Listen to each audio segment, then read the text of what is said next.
सम्यक कृतं संस्कारयुतम इति संस्कृतम। भारत की आत्मा का भाषा संस्कृत ही है और हमारा पूरा ज्ञान भंडार वो संस्कृत में ही है। जैसे हमारे वेद, उपनिषद, पुराण, दर्शन, शास्त्र ये सभी है। 45 लाख पांडुलिपि ग्रंथ यानी मैन्युस्क्रिप्ट्स वो संस्कृत में ही हैं, अभी भी हैं। कई म्यूजियम्स में है, मठों में है, मंदिरों में है, कई लाइब्रेरीज में है। भारत के ऊपर आक्रमण करने के लिए भी इसीलिए आए कि भारत समृद्ध राष्ट्र था। ऐसे ग्रीक आए, हूण आए, यवन आए, मुग़ल आए। मुग़ल जब आए उन्होंने यहाँ के मठ मंदिर तो नाश किए ही, क्योंकि लूटने के लिए। उसके साथ साथ विश्वविद्यालयों को उन्होंने नाशित किया, क्योंकि विश्वविद्यालयों में जो भारत में जो ज्ञान परंपरा ये विश्वविद्यालय के कारण था, नालंदा, तक्षशिला, ऐसे विश्वविद्यालयों को उन्होंने जलाया। उसके ग्रंथालय अत्यंत अमूल्य पांडुलिपि ग्रंथ ये सभी नष्ट हो गए, ऐसे नष्ट भ्रष्ट हो गए।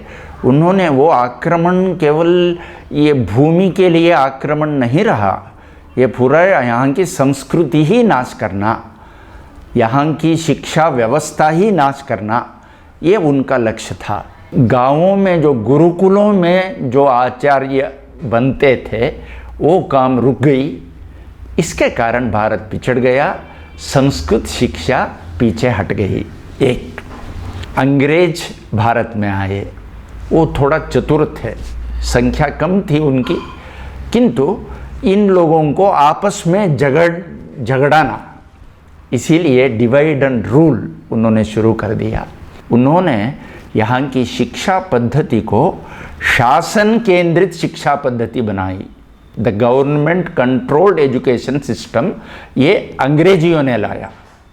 कभी भी यहाँ गवर्नमेंट कंट्रोल कुछ नहीं था, शिक्षा पद्धति कभी भी नहीं थी। और उस शिक्षा में संस्कृत को नहीं हटाया, क्योंकि संस्कृत हटाएंगे तो लोग आंदोलित होते हैं, इसीलिए संस्कृत को नहीं हटाया। किंतु संस्कृत को उन्होंने बताया ये वेदों की भाषा है, उपनिषद की भाषा है, क्लिष्ट भाषा है, कठिन है। संस्कृत तो सीखना है तो पहले व्याकरण सीखना चाहिए, पहले ग्रामर सीखो, बाद में अनुवाद हिंदी माध्यम से सीखो, या मराठी माध्यम से, या इंग्लिश माध्यम से, या बंगाली से, या कन्नड़ से। लोगों को लगने लगा ये संस्कृत ये क्लिष्ट कठिन भाषा है। किंतु अंग्रेजी आधुनिक भाषा है, विश्व में कई देशों में ये है, ये अंतर्राष्ट्रीय भाषा है। अंग्रेजी सरल है ऐसे बताया। भाषा सीखने के लिए पढ़ने की ज़रूरत क्या है? मेरे घर में मेरे दादी माँ वो थीं, वो अनपढ़ थीं, किंतु वो 3 भाषा बोलती थीं। मातृभाषा कोंकणी, और हम कर्नाटक में हम रहते हैं, इसके कारण कन्नड़। उसके साथ साथ वहाँ एक तुलु नाम की एक भाषा चलती है। ये 3 भाषा अनपढ़ दादी माँ धारा प्रवाह बोलती थी। वहाँ कर्तृपद, कर्मपद, क्रियापद सब ठीक ही रहता था। इसीलिए भाषा सीखने के लिए व्याकरण सीखना पढ़ना ज़रूरत नहीं है व्यावहारिक भाषा के लिए। संस्कृत क्यों मृत भाषा हो गई? क्योंकि संस्कृत को डिफ़िकल्ट बनाया डिलिबरेटली। इसके कारण संस्कृत बोलने वालों की संख्या कम होती गई।